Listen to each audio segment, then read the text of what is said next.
चलिए तो आज आप सभी लोग को आपके YouTube channel Shri Shyam class में आप सबको स्वागत है। तो आज की क्लास हमारा शुरू होने जा रहा है। आज हम पढ़ेंगे झारखंड में उत्तर मध्यकाल। क्या पढ़ेंगे? उत्तर मध्यकाल। तो आप सब लोग को हाय हेलो बोलो और बड़े बड़े मुंह खोलो। हमको लगता है सब शांत है। अरे सबको इधर देखिए, बोर्डवा तरफ अखिए फोड़ देंगे यहाँ से हरास में। ठीक है, चलिए आज का क्लास हमारा उत्तर मध्यकाल शुरू होने जा रहा है। आप सभी लोग को बहुत बहुत धन्यवाद शिक्षा क्लास में, और आप सभी को जय श्री श्याम। तो उत्तर मध्यकाल में हम लोग पढ़ेंगे 1206 से लेकर 1765 तक। कितना? 1206 से लेकर 1765 तक पढ़ेंगे। इसमें जो पढ़ने वाले हैं वो हम आज पढ़ेंगे गुलाम वंश पढ़ेंगे, खिलजी वंश पढ़ेंगे और तुगलक वंश पढ़ेंगे। यस। तो आज हम शुरू कर रहे हैं उत्तर मध्यकाल। उत्तर मध्यकाल में 1206 से लेकर 1765 तक पढ़ेंगे। तो आज हमारा पहला थोड़ा सा इंट्रोडक्शन चलेगा कि उत्तर मध्यकाल कब से शुरू होता है, यानी कि 13वीं सदी का मतलब है कि 1206 से शुरू होता है और 1765 तक चलता है। 13वीं सदी में बख्तियार खिलजी ने बंगाल के शासक, ध्यान दीजिएगा, बंगाल के शासक लक्ष्मण सेन, यानी सेन वंश का संस्थापक लक्ष्मण सेन था, की राजधानी पर आक्रमण किया था जो झारखंड से होकर गया था। यानी कि सेन वंश का बख्तियार खिलजी जो है ना, जब बंगाल में प्रवेश किया था तो झारखंड होकर गया था, समझ में आया? और वहां गया तो सेन वंश के संस्थापक लक्ष्मण सेन पर के जो राजधानी था उस पर वो आक्रमण कर दिया। ठीक है, उसके ऊपर आक्रमण करता है कौन? बख्तियार खिलजी। आखिर बख्तियार खिलजी है कौन, इसके बारे में भी जान लेते हैं। तो बख्तियार खिलजी, पहला बात है कि बिहार का, ध्यान दीजिएगा, बिहार का पहला स्वतंत्र शासक था। बिहार का यह पहला स्वतंत्र शासक है। स्वतंत्र शासक का मतलब होता है इसका कोई विरोध करने वाला नहीं था, समझ में आया?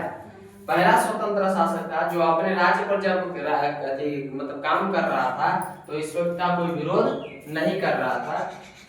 अच्छा, बख्तियार खिलजी है कौन?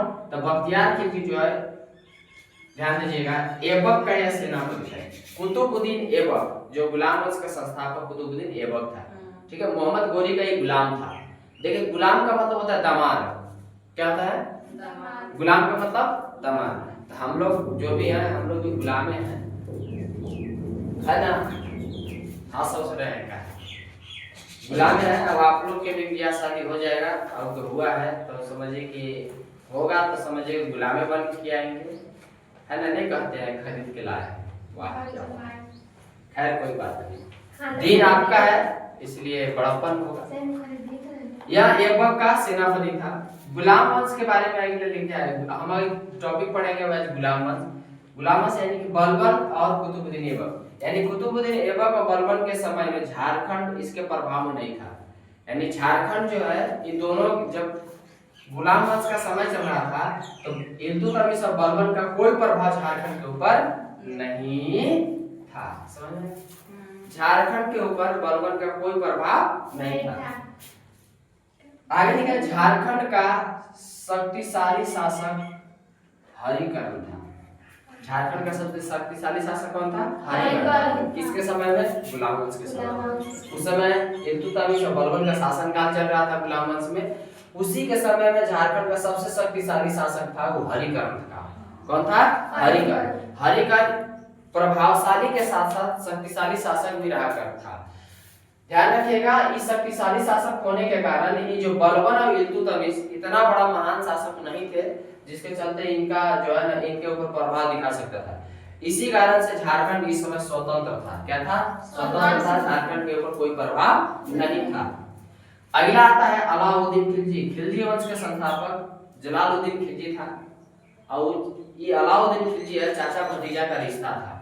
ठीक है, हाँ या नहीं? चाचा भतीजा के रिश्ता था। बाकी चीज कहानी बाद में समझेंगे इसका। अलाउद्दीन खिलजी, इसको याद रखिएगा, मलिक काफूर के नाम से भी जाता है। सॉरी, अलाउद्दीन खिलजी को जो है, अलाउद्दीन खिलजी इसने 1310 ईस्वी में नागवंशी शासक पर विजय के लिए छजू मलिक, ध्यान दीजिएगा, छजू मलिक को भेजा था। यानी कि अलाउद्दीन खिलजी जब झारखंड में जब भेजा था, वो कब भेजा था? 1310 ईस्वी में। कहाँ किसके कौन शासक के पास भेजा था? नागवंशी शासक। पर विजय प्राप्त करने के लिए छजू मलिक को भेजा था। कहाँ भेजा था? छजू मलिक। छजू मलिक भाई कौन है? छजू मलिक को कर देने के लिए, समझ में आ रहा है, विवश कर दिया था। कौन? छजू मलिक जो था, कर देने के लिए विवश कर दिया था। किसको? नागवंशी शासक को। किसे? नागवंशी शासक को कर देने से के लिए अधिक कर दिया था, विवश कर दिया था। अलाउद्दीन के सेनापति मलिक कफूर था। अलाउद्दीन के सेनापति का क्या नाम था? मलिक कफूर था। दक्षिण भारत की विजय अभियान से आते समय झारखंड से गुजरा था। यानी कि जब दक्षिण भारत से जब विजय अभियान करके मलिक कफूर भारत आ रहा था, मतलब मलिक कफूर वापस आ रहा था, तो उसने झारखंड से गुजरा था। मलिक कफूर को हजार दिनारी के नाम से भी जाना जाता है। क्या नाम है? हजार दिनारी। हजार दिनारी के नाम से जाना जाता है। किसको? मलिक कफूर। समझ में आया? मलिक कफूर के क्या नाम से जाना जाता है? हजार दिनारी के नाम से जाना जाता है। अलाउद्दीन के बारे में हम पढ़े कि 1310 ईस्वी में नागवंशी शासक पर विजय के लिए छजू मलिक को भेजा गया था। छजू मलिक जो है कर देने के लिए नागवंशी शासक को विवश कर दिया था। समझ में आया? हाँ या नहीं?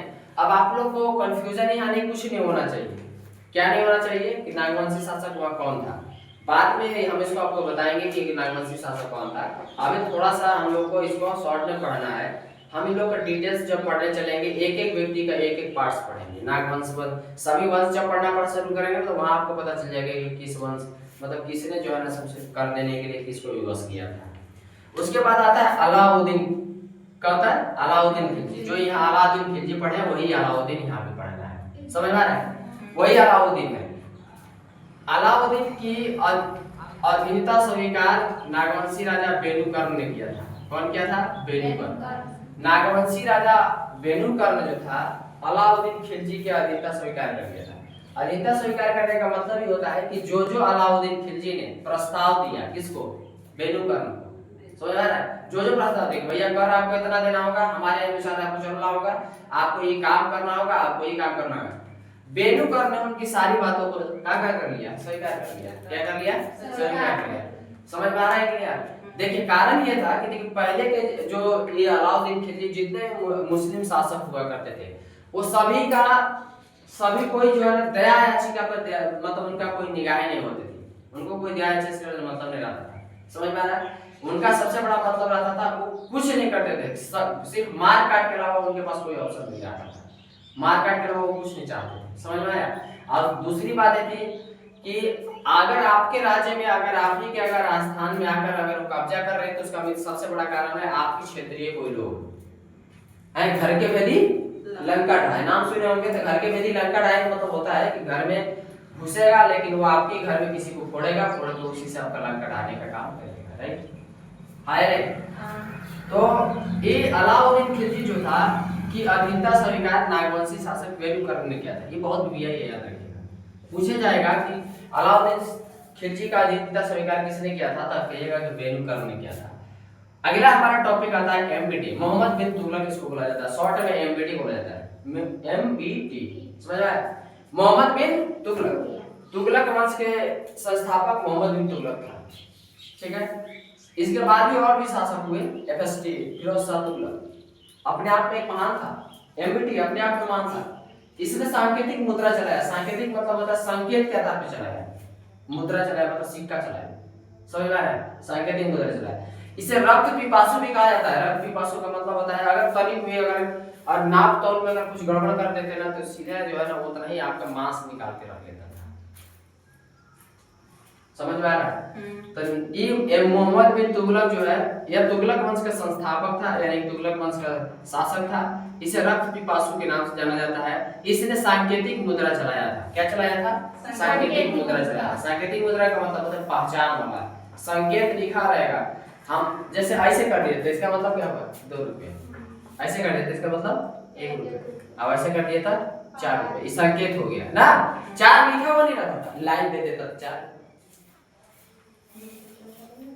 विभाग इसका था, यानी कि एमबीटी यानी मोहम्मद बिन तुगलक जो है एक विभाग का गठन किया था। उस विभाग का नाम था दीवाने वही। क्या नाम था? दीवाने वही। यह कृषि विभाग था। क्या था?